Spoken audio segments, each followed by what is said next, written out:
Hi there. I hope you're having a blessed day and a wonderful day. So, I'm here again, question and answer. So, I hope you are going to enjoy this. Right? So, now, today, this week, question and answer is a very funny one. All right. So, no, actually, it's a tricky one. And I know it's always a tricky one. All right. So, question and answer comes from a discussion that people have uh, with live, and then you ask yourself a question and you get people to think, and that's the idea behind my question and answers series. All right, now enough of me.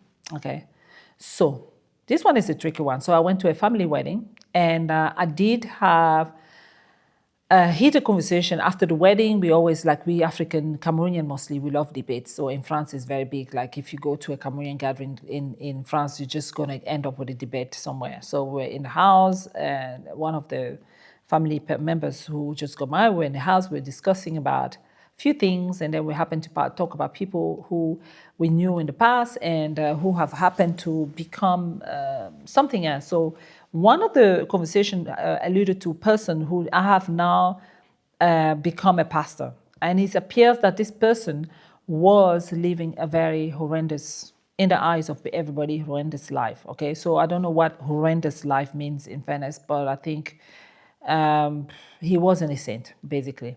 So this person now has become a pastor, and this person now was a womanizer, was disobedient to his parents, stealing money to his parents from his parents' wardrobes, and all these little things, misbehavior some boys must have gone through, and maybe some girls must have gone through life, all right?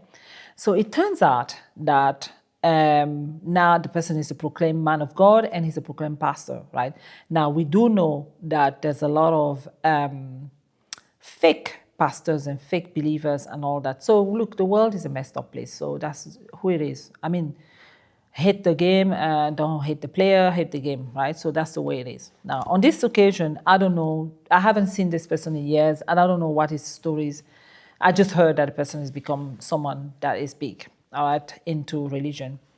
Now, there was a heated debate about whether or not we should trust the fact that the person is a pastor now, because one member of the family even alluded to the fact that I would never even approach a church or whatever the person is, because why would you want me to go to these churches when people that can say go around and do what they want to do, and then tomorrow they turn out and becomes a pastor. So, and I did ask the question directly, like, okay, so people can't change? And he said, yeah, no, people don't change. So it became a big debate about people don't change. Now, what was very interesting is in the conversation is that the people in the room assume that they are probably better in terms of behavior, that I think when we say people can't change, we assume that we're already good. So we assume that who we are is better than whoever we assumed shouldn't change or doesn't deserve to be trusted in terms of who the new person they have become, right? So now I was very shocked, because I believe that the concept of life is about change. Okay, so the concept of life is about progress. Some people decide to stay the way they are. Some people really strive to make the best out of it. So, like, for example, someone who was taking drugs, all right? I just interviewed someone before who, was, he wouldn't qualify as a drug addict, but he was actively in a drug scene. And he lived a life that was not appropriate, right? And he was seeking for change. And he's now a very great man of God, right? And I don't live with him to believe that, but I know for a fact that he's definitely a respecting and loving God, right? Now, okay, guys, I know every time I bring the religions and belief, and now people are like, oh, she's gone again with her Christian thing. Okay, let's remove the whole aspect of Christianity there, okay? I sat down with someone once, and when I was doing an extra, who was telling me the story of how he stopped drinking alcohol, all right? He just went out on a binge drinking with, and this is a young person who's early 30s, went out on a binge drinking with his friends. And I was so shocked at the story he told me, how he just tried one day and said, I'm going to stop for a day. 24 hours became 48 hours until 8 years on, he has not touched any single alcohol. Unfortunately, he lost a lot of his friends in the process because obviously their lifestyle was very much related to this behavior of drinking and binging and dancing and everything. So should I believe him or not that he stopped drinking? So he decided that he doesn't want to be a drunk anymore. Should I believe my former guest, one of my former guests, who say that he was into the drug scene and shooting drugs and all sort of drugs in his body and being disrespectful to his mother and do whatever he want and drinking? And should I believe that he changed, right? So when is change acceptable, right? So that's the key thing, right? So this conversation went so to the fact that it was becoming an argument, like where people don't change. Now I was very, I think I was a bit hurt when I heard that because I feel like it defeats the number of million people who strive to change their life and be better. All right. Now there's two types of change. There's change of direction in terms of I'm leaving my jobs, I'm changing my jobs, I'm changing my trouser. When it comes to object of work and everything, that's different. But when we talk about behavioral change, people don't tend to believe in that, right? So I have a question. I want to throw the question out there is, do you guys believe that people can change, right? Should we go to the church of someone we've known who was a womanizer who actually say, I'm changing my way? What kind of action do you think that a person should do for you to believe that they've changed, right? It goes down to family. In fairness, I know for a fact that families who knows you're in and out will tend to be more unkind even when you change. You constantly have to live your life trying to prove that you're a different person. You sometimes have to buy out their love of people because they just don't believe that you're a different person. They still hold back into your past, right? So why is that? Why is it that your family who is closer to you would not want to believe that you have made a difference? Why do you have to spend all your life trying to prove to your family that you're a different person? Is it even important to even waste your time telling everybody, oh, you know, I'm a different person now, I have changed now, I'm whatever, or even trying to show them that you're a different person, work hard, being serious, and do your own thing? So change be a factor of convincing other people, or should change be about yourself, right? Now, it's quite delicate because sometimes whatever you're changing, if there were people who were hurt and involved into some hurt, it may be a problem for them to actually let go, all right? So what are the actions that people should do to prove to you that they change? All right, so the case of this guy who's a pastor where everybody just knew his past, and no matter what he does, people are not close to him, but they're just far away, but they just say, no, I can't even go to that church because I know how bad he was, right? So should he be given a chance? Now, the most tricky one, if Hitler was alive and he, after the Holocaust and all this that he did, and him and his generals, right? And they become, out of nowhere, they realize that they did so many things and they hurt so many people. And now they take the microphone, apologize. Now they can't make amends to the millions of people they hurt, right? So they just have to go publicly and say, I'm sorry about everything I've done. And they go back to church, or they become even pastors. Would you go to the same church as Hitler if he was alive and he became a pastor? And why would you not give a chance to Hitler?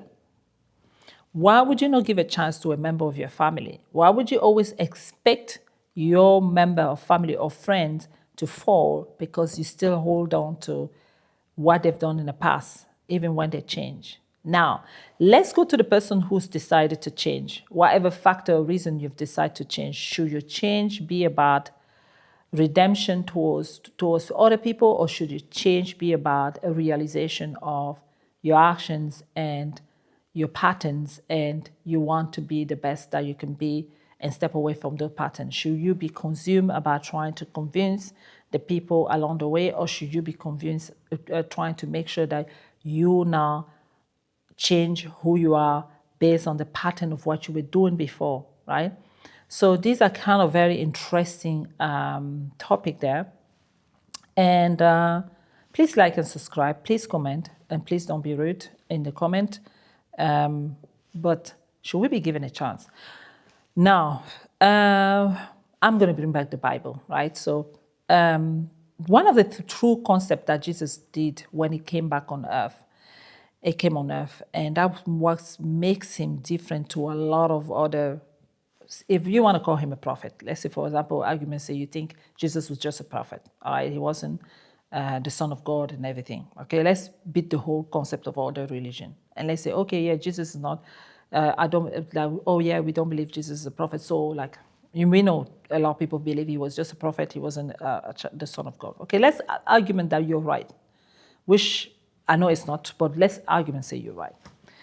And one of the things that I see he said that was quite different than everybody else is the fact that he said that Jesus, came for the people who knows that they are bad, who knows that they are unworthy, who knows that they need salvation, all right? So that means that the whole concept of salvation and the whole concept of Christianity is built on the fact that you know that you're wrong and you need to make amends, right? So should then you not becoming that person based on that, should you be held back based on the fact that you have changed and you want something new? Now, other religions, there's a lot of actions that you need to put in place for you to be accepted. So I think with Christianity, the concept of real Christianity is the salvation. The concept of salvation is accepting Jesus as Savior, and because you know you are unworthy, right? Should you change? I recently bumped into a lot of videos and batching onto a specific woman called Jacqueline Perry. She was very courageous. The world does not accept you being vulnerable publicly anymore because we have built up a concept of strength. People have to, the appearance, people have to come across as they are very in control of what they do with their life and everything. And I noticed that recently there's a lot of batches on her. Now, I don't know, like the people who call themselves prophets and prophesizing, but again, that's not what I'm talking about. I know that a lot of videos that I watch that mention that she is not changed and she's lying and she's still on the side of LGBT, or she's fake and she's a phony. Most of those videos are based on the fact that although she made a life change, she still dressed different, the way she was, and even though she has 4 kids now, she's living her life, and she made herself vulnerable publicly and said that, yeah, she still does struggle with some of the feelings that she had, and she's praying about it. But that because of that, she can't be changed. So what is change? What is change? Should we take change based on Christianity, or should we take change based on any action you put in place to showcase the whole world? Who do you need to prove that you change? Is your change effective when you have the approval of your family or everybody else? Or if your change effective when you acknowledge whatsoever pattern you were into now were wrong and were damaging, and now you're doing your best to do different, and you're amending those ways, and you're trying to go into different direction. Should you invest more time on that, or should you invest time on proving to your spouse, your children, your sister, your mother, or your father, or your friends that you're a different person?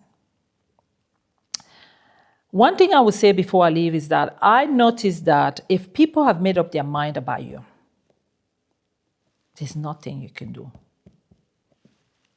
Yeah, if people have made up their mind about you, there's nothing you can do. You can do all you want. You can buy them out. You can buy them gifts. You can pay, send them money. You can do all of it you want. You can whatever, no matter how smiley and no matter how, no point trying to convince people, in my own opinion, because I believe that when people have made up their mind, they need to change their own mind. You cannot do anything to change people's mind. No. So what is change then?